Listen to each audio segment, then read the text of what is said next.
mbere cyangwa abantu ba mbere ugomba kurinda ubuzima bwawe bwose abantu babaswe no kubeshya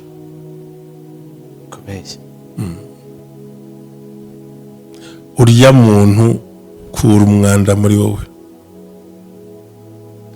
kuko umuntu wabaswe no kubeshya nawe ibyo akubwira ni ibinyoma ubwo azanakubeshyera oya aba nta muntu babeshyera arakubeshya kubera intego afite kereka y'umuvumbuye yego uyu muntu wo kwizerwa se Imana yavuze ngo hanze hazaba imbwa n'abarozi n'abakunda kubeshya bakabikora kandi n'abayumva bamwitaho gusa tutampamagaye nyine akumva ni bebe to barakenewe bamuhamagare bamwigira ukuntu attention sickness umuntu wumva rwose affection zose niwe zigenewe kandi bene bano bantu bashaka ibi ntago baba bazi kubitanga umuntu ushaka affection ntayabagira kuko yihora yumva ari victim y'ibintu agiye gucamo utamamagaye kibaranye ntibamvugisha ntawe nkoringa amuntu hora ibintu wabivamo ntabwo wabivamo kuki utambajije uko naramutse ndabikura uno muntu buri gihe uhora ugushakaho kumugira attention ukamukurikirana oya niyo yaba umwana w'umugongo ntibikunda hari aho ujya mu kazi ugasiga uramwororotsa ukajya gushaka ukamusigira abandi bantu ariko uyu mugabo cyangwa uyu mugore y'inshuti nta mahoro igura uwahekwaga yigenza yes haleluya haleluya haleluya haleluya ubumwe bw'abera ministries buyobowe na Reverend Ntababazi Jean Baptiste aha amavuta akandagira amateka dushingiye ku mvugo y'ijambo ry'Imana rigaragara mu gitabo cyayo ibice 33 umurongo wa 14 kugera ku wa 16 hasobanura yuko Imana ivugira mu nzozi no mwiyerekwa rya ninjoro abantu bashyizweyo bityo abaho umugambi wo gusobanura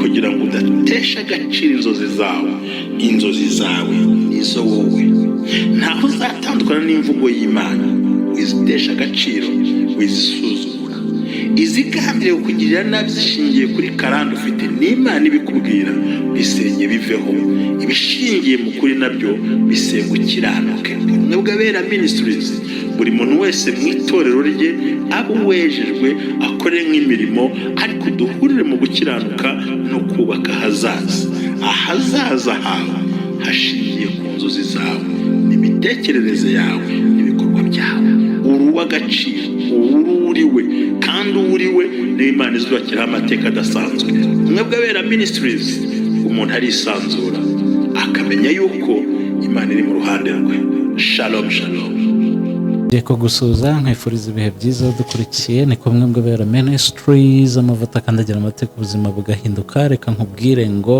Imana iguhe umugisha we tugiye kubana muri iki kiganiro amazina ni Jerry turagarutse n'ubundi muri bya biganiro byacu bya buri munsi twatangiye icyumweru cy'ibiganiro bya mu gitondo turabashimira rero mwese tubana uko ushobojwe Seeds of Joy barahabaye ndetse na bya bikorwa bindi byose biracyakomeje mwibuka ko turi kwenda kutangira umwaka kwishyura ubwisungane mu kwivuza cyangwa se mutuelle de santé ababikora babikunze nibo babiboneramo umugisha turabashimira cyane mushumba waramutse neza yanaramutse amahoro ndashima Imana n'abantu bayo kandi mwese Imana bampera umugisha nayo genda gushimira vuga wemera tugakora umurimo w'Imana urakoze cyane uyu munsi rero waduteguriye iki kutuganiriza kuki njye uyu munsi nateguye abantu 12 utagomba gushyira mu buzima bwawe rwose ukabigizayo niba ushaka guhindura ubuzima niba ushaka kubaho nta kavuyo ufite yego ndabishaka niba ushaka kubaho uteye imbere cyane niba ushaka kubaho uruhutse mu buzima yego ni abantu 12 ugomba kutizera no kudaha umwanya muri wowe cyakora ntubanga bakunde uko ari itegeko ariko wayibagira inshuti, kuko twabonye ko urukundo n'itegeko ry'Imana, ubushuti ni amahitamo. Yego. Love is order, friendship is a choice. Yes, ntabwo wanyankundu ngukana tugira n'ubushuti, ntabwo nagukundira. Njye ndamukunda, nta byago namuzanaho, nta kavuyo namuzanaho, ko ndamukunda ariko nagume at distance. iyari. Nukuri hirya yo kurota no hirya yo kubaho abantu barihambira bakizirika. No, it's not necessary kujya kwizirika no kwishyira ibintu bidashoboka. Yes.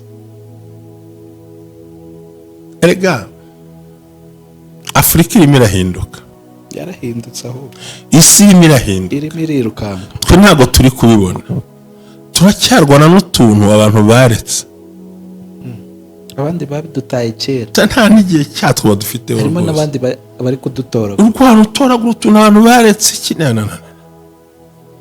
Imana niyo ibishoboye, niyo izi gutwara abamugaye n'abazima, abarwaye n'abayisuzugura n'abayemera, nta mwanya asura. Aba bantu 12 ntugomba kubizera mu buzima bwawe bwose, kabone n'ubwo ari muri famiye. ubu nibo ngiye kumva nanjye. Umuntu wa mbere ugiye kubumva, nateze amatwi. ndashaka abantu bahindura iki ubuzima. Aha ni kumwe bw'abera ministries, ntitwigisha kwangana cyangwa urwango, ubwo twigisha ukuntu ushobora kubaho mu mahoro n'umutuzo, tiurizwa n'ubusa gusa. Ikintu cya mbere, umuntu wa mbere cyangwa abantu ba mbere ugomba kurinda ubuzima bwawe bwose, abantu babaswe no kubeshya.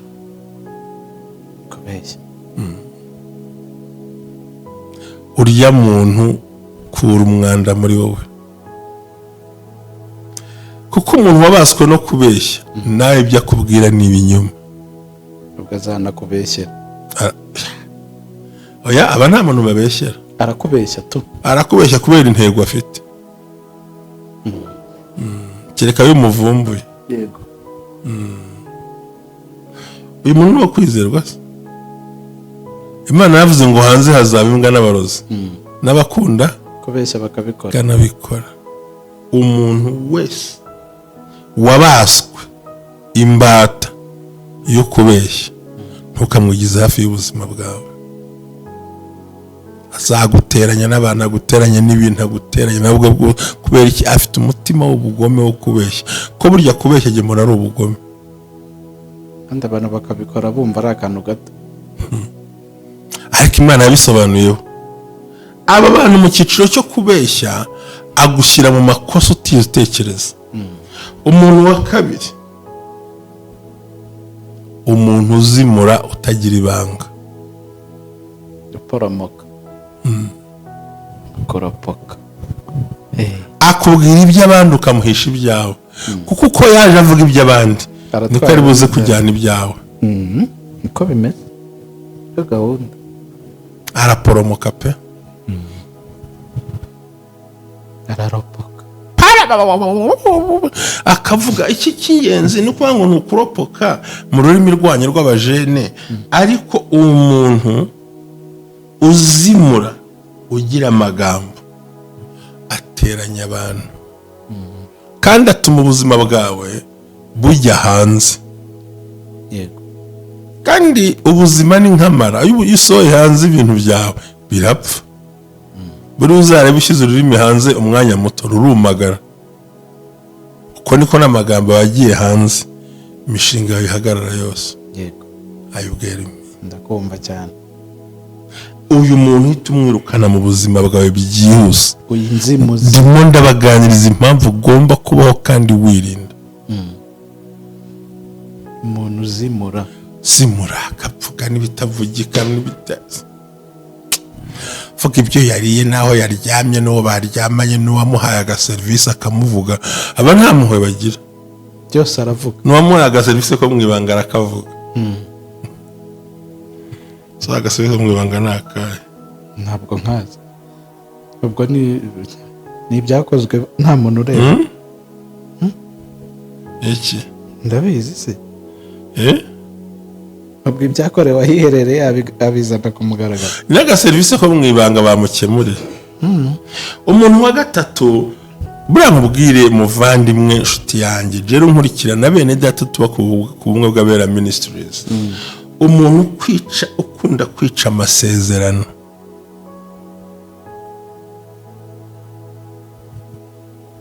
nawe dushyire ku ruhande. ahubwo nk'uwaguhagarara imbere gute? ubwo wica amasezerano ni gute? twavuganye ibintu ntubikoze, ntunambwiye mbere ngo we excuse icyatumye amasezerano atubaho, ahubwo naguhamagara ukandakarira ngo ntukaremereze ibintu nk'ukabyo ibintu ariko rwose muvana babigize gute ngo ngiye ko tegereza. Mbega uno muntu uca amasezerano ni umuntu utita ku bibazo by'abandi, wita ku nyungu ze. yego nase ntuzi ko akubwira ati ntukaremereze ibintu, ako ni akantu gatoto, ni akantu gato, ntukarakazwe n'ubusa, ibintu nk'ibyo urabyumva. yego ahangaha urabona uyu uzanamugirira icyizere, umujyane n'ahantu nahagera byica bati kandi twamuhawe na kanaka, yarabagusiza umwanda, ubwo nyine bakwiciye reputasiyo yawe, ubuhamya bwawe mu bantu, icyizere wagirirwaga. na wa muntu twemeraga yadukoreye ibi, uyu muntu wica amasezerano azaguteranya, azakuvangira, azaguhuza n'abantu udakwiriye, kandi wisange vraiment mu kibazo utari ukeneye guhura nacyo. umuntu wa kane ni umuntu aba yumva bamwitaho gusa, utampamagaye nyine akumva ni bebe to barakenewe, bamuhamagare bamwigira ukuntu attention sickness, umuntu wumva rwose affection zose niwe zigenewe. kandi bene bano bantu bashaka ibi ntabwo baba bazi kubitanga. umuntu ushaka affection ntayabagira, kuko yihora yumva ari victim y'ibintu agiye gucamo. utampamagaye kibaranye ntibamvugisha ntawe nkoringa umuntu uhora ibintu wabivamo, ntabwo wabivamo. kuki utambajije uko naramutse ibyo ndabikura he? uno muntu buri gihe uhora ugushakaho kumugira attention ukamukurikirana, oya niyo yaba umwana w'umugongo ntibikunda, hari aho ujya mu kazi ugasiga, uramururutsa ukajya gushaka ukamusigira abandi bantu. ariko uyu mugabo cyangwa uyu mugore iyi nshuti nta mahoro igura, uwahekwaga yigenza. yes kurayo ni ukuri ntabwo ushobora guhindura ubuzima ukirwana na bino bintu, ntabwo bikunda. turi kwivanaho amashokoro. icya mbere tugomba kubanaho nka as businessman, as women, turimo dukora akazi, yego ariko habyo tugomba kuvana ku ruhande, yego gushyira ku ruhande.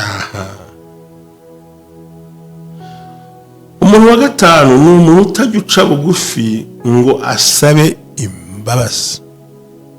ubwo ni ukwemera ko hari ibyo yakoshejemo amakosa afite. umuntu udasaba imbabazi nuko natazitanga, kandi abakeneye ko bamubabarira kandi ntababarira abandi. kudaca bugufi, umuntu uri hejuru byo hejuru habwo ateko se iyi migendere yawe yazakugeza kuki? ntacyo yazakugeza. rero uyu muntu udakunda guca bugufi, utagomba kuringanira nawe ngo muganire, igizeyo ku ruhande, yikwanduza mu mico yawe, atakuvangira. ari bukuvangire. ngiye kugera ku muntu wa gatandatu. yego umuntu buri gihe ukoresha uburyarya, ibinyoma, kubeshya mu gihe muganira no kuba yakubeshyera. indyarya. yes tuzabibwirwa n'iki se? umuntu ukoresha ni nk'amagambo yo gutyoza, kunenga, kugusuzugura, ariko birimo ubucakura, birimo n'ubwenge, akaba yakurangiza uhagaze. kandi wowe se kutabizi utazi icyo arimo akora.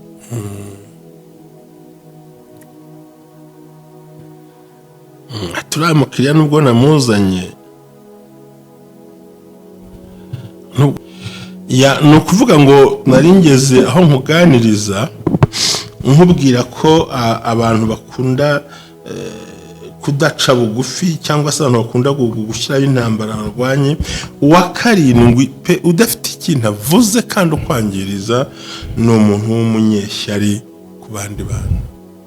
Ishyari ko burya ishyari riva indimwe n'ubugome n'ubuhemu n'ubusesezi no kwangiza. Abanyeshyari menya ngo nawe bazaguhindukira. Ubundi mbwa iryana ntabwo uyicirira. Yego, uko yariye undi nawe niko yakurya. yakurya pe, yakwangiza ugasanga uhuye n'ikibazo gikomeye.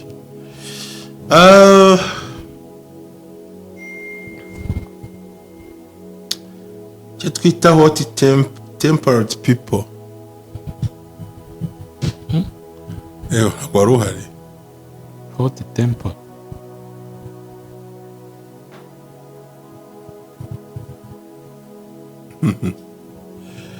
ntabwo wari uhari. birakugoye kubyumva.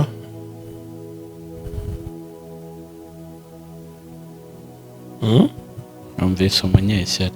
ubundi icyo twita hot tempered people mu kinyarwanda bisobanura abantu bagira uburakari bwihuse cyangwa abantu barakara vuba, ndetse ushobora no kuvuga abantu bafite umujinya mwinshi. murandura nzuzi. arakara vuba, afite umujinya mwinshi. aba bantu rero barakazwa n'ubusa, bagira umujinya mwinshi, bavivumbura igisayo ku ruhande. niba ushaka gutera imbere, niba ushaka kugira ubuzima, shyira ku ruhande. wibanga ariko ubiyegereza cyane. ikindi, urya muntu wicara agahora kubaza ubuzima bwawe. Yego, wariye, wagiye, urahariye, saa sita nziza, wicaye he, hanyuma se ko ntabonye. ugasanga buri gihe ababajwe no kumenya ibintu byawe mu rwego rwo hejuru. situwasiyo urimo, ubundi situwasiyo yawe ayishakaho iki kihita mworoheye? no kugukeyaringa. birababaje. uwa 10 ni umuntu uhora kubyaza umusaruro. Yego, akakubyaza umusaruro we, akamakisimiza umusaruro muri wowe, kandi wowe wagira ikintu ukenera iwe ntukibone, ugasanga wubatse urukuta. hanyuma rero icya 11, umuntu ukurikirana inshuti zawe wamuhisha. ariko nta nshuti ugira, ubaho wenyine kanakase, mbega ukabona arashaka kumenya abantu mwuzura. kandi bariyezo bantu bagufasha, akeneye kumenya ngo se baruzura gusa cyangwa hari izindi diri zihari. ariko ngo wanyine mu bashuti bawe. urya muntu nawe ni umutego satani yazanye ku buzima bwawe. umuntu wa 12 ukwiye kwirukana mu buzima bwawe, byanashoboka kuvuga ngo isuka n'agatebo ku muhanda. ushaka gukuraho inshuti yagusanganye nazo, abateranye. umuntu ni mubi cyane. aba bantu 12 ndabakubwiye, nutabirukana mu buzima uzahebeba, uziruka, uzicuza, uzavunika, ntuzejye uhindura ubuzima buzakunanira. Yego, uno muntu ushaka gutandukanya n'abo yagusanganye.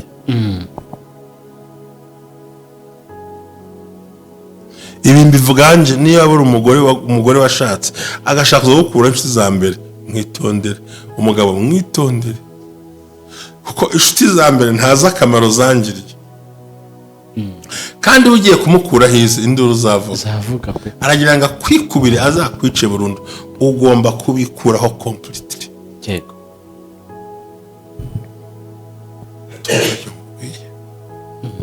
mu mibereho y'abarokore, mu mibereho y'abagabo, usanga barwana na kino kintu kivuga ngo mbese ngo nabigenza gute. no, mushyira distance. ariko ubundi ko abantu bakureba bigutwaye iki? ngo ko bamuvuga. ejo wanze kuvuga yaheze mu nda ya nyina. ariko ngo amagambo araryana kuba igitaramo njye ntabwo ndya njyewe iyo mvuze mba numva nta n'icyo uvuze. yego badutondekanyiriza ubundi tubumve neza. nakubwiye ko ikintu cya mbere ni umuntu wa mbere wabaswe no kubeshya. kabiri umuntu uzimura akagira amagambo menshi. gatatu ukunda kwica amasezerano mwagiranye akabyangiza ku bushake. kane ni umuntu uba yifuza ko bamwitaho gusa nka bebe ibyo ntabirebe. gatanu ni umuntu utajya uca bugufi udasaba imbabazi mu buzima bwe. gatandatu ni umuntu ukoresha ibinyoma kugira ngo agutware utwawe. karindwi umunyeshyari. gatanu twabonye hot tempered people, umuntu ugira uburakari vuba, umuntu urakazwa n'ubusa, umuntu urakara byihuse cyane ko yakora amakosa. icya 9 ni umuntu uhora kubaririza ubuzima bwawe bugeze. icya 10 ni umuntu ukubyaza umusaruro. yego we ntacyo akubibamo agashaka muryayo we ayabike. 11 ni abakurikirana ibyo utunze, ibyo ukora, n'aho bikorera, n'aho bivana, kandi niba wabahisha intambara zikarota, ariko we ntiyakubwira ibyo. uwanyuma warurangiza namukubwiye wa 12 ni umuntu uza mu buzima agashaka utandukana n'inshuti za mbere zawe kugira ngo agushyire mize kandi zafite akamaro. ngayo nguko udahinduye ibi fi yawe ibafuti. aba bana 12 tubirinde cyane, ariko twe kuba atari ko tubashyire ugira ibintu bubakira batarenga. yego boundaries. Amen.